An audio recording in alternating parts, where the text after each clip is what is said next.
You've been told your morning routine will define your success. Wake up at 5 a.m., don't touch your phone, meditate, cold plunge, green smoothie, journaling, reading, gratitude, deep work, then hustle harder, then collapse in bed and repeat. But what if everything you've been told is a lie? What if your optimized morning routine is actually hurting your brain, not helping it? What if the very habits you thought were making you successful are burning you out, draining your focus, and slowly rewiring your nervous system for stress? Today, we're breaking down the science behind toxic productivity culture and why your morning routine might be doing more harm than good. Let's dive deep. The worship of morning routines. The internet treats morning routines like religious doctrine. It's not enough to just wake up. You have to dominate the morning. And the earlier, the better. We see these polished videos, a perfect apartment bathed in sunrise light, soft music playing while someone makes matcha, reads a book, and stretches like a monk. But here's what no one admits. Most people don't live like that. They're not sipping warm lemon water in a silent home. They're getting kids ready for school, dealing with inboxes, surviving. And even if you try to mimic that curated morning, chances are it leaves you feeling more stressed, not less. Why? Because the expectations are impossible, and the guilt of not living up to them is quietly ruining your day before it begins. Myth number 1, waking up early makes you more productive. We idolize early risers. We hear, if you win the morning, you win the day. But science disagrees. A major study in the journal Sleep found that productivity is far more tied to chronotype, your internal body clock, than wake-up time. Night owls, for instance, tend to reach peak focus hours later in the day. Forcing yourself to rise at 5 a.m. when your brain doesn't naturally function until 9 is like driving a car with the parking brake on. And the costs are real. Sleep debt accumulates quickly. Just 1 to 2 hours of lost sleep can impair cognitive function, slow reaction time, increase emotional volatility, and reduce memory. So if you're waking up early but constantly feel wired, foggy, or irritable, it might not be discipline. It might be biology fighting back. Myth number 2, more morning habits equals more discipline. A common trap, believing that stacking habits equals mastery. We've seen the lists. 10 things successful people do before 7 a.m. And if you're not doing them, you must not want success badly enough. But here's what neuroscience reveals. When we overstructure our mornings, we actually decrease engagement in the prefrontal cortex, the area responsible for focus, creativity, and decision-making. Overloading your morning with tasks can lead to cognitive fatigue before you even begin your actual work. And ironically, multitasking too many self-help rituals reduces dopamine sensitivity, the chemical that helps you feel motivation and joy. In short, your miracle morning might be numbing you. Myth number 3, never check your phone in the morning.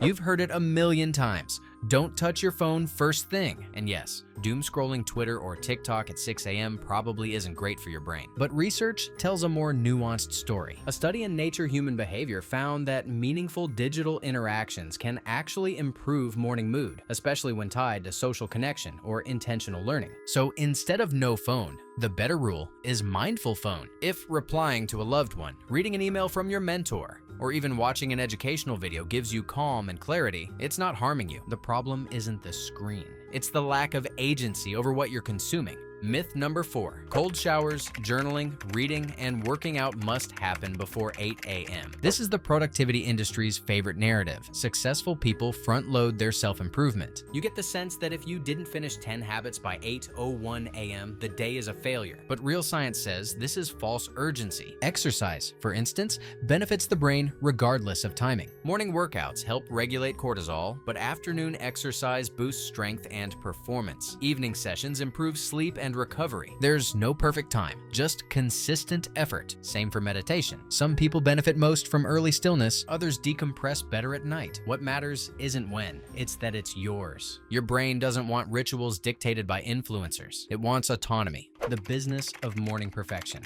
So, where did all this come from? It didn't emerge from neuroscience, it was marketing. A billion-dollar self-help industry built on the illusion that your value comes from your output. The morning felt like the last sacred time that belonged to you, so it became a battleground. And the tools, planners, courses, apps, high-performance lifestyle brands, retreats, what they sold wasn't peace, it was control. You didn't buy clarity, you bought theater. You tried to engineer success through hyper-optimization. But the more you tried to control every second, the more fragmented your inner world became. What happens to the brain during toxic productivity?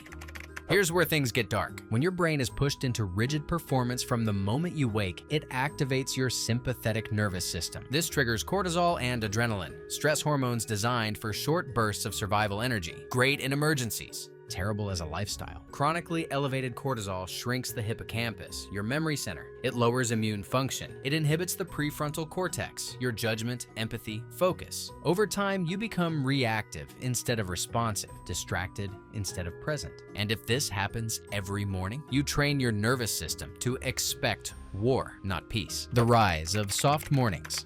There's a new counterculture taking root called the soft morning, and it's rooted in trauma-informed neuroscience and psychology. Soft mornings don't mean doing nothing. They mean creating a buffer, a gentle on-ramp between sleep and stress. Examples? Light stretching, looking outside for 2 minutes, drinking water slowly, sitting in silence, listening to music, taking 3 deep breaths. These actions tell your brain you are safe, and when your brain feels safe, it can focus, create, think. Soft mornings restore flexibility to your nervous system, and flexibility is the real superpower. What a science-aligned morning really looks like.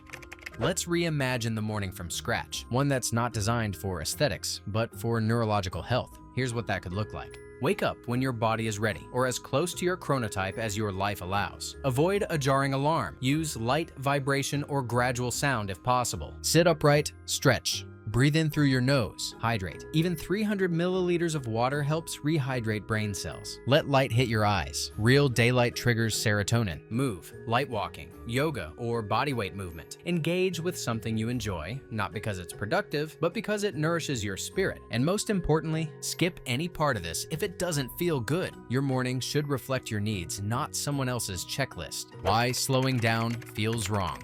If you've ever tried to do less in the morning and felt guilty, you're not alone. The guilt comes from a culture that equates busyness with worthiness. If you're not sweating, journaling, or goal setting by 6:30 a.m., are you even trying? But neuroscience says this guilt is misplaced. Slowness is not laziness, it's regulation. It's integration. Your brain needs space between stimulus and action in order to think clearly and respond intentionally. The pause is not wasted time, it's cognitive processing, it's mental hygiene. Burnout begins in the morning.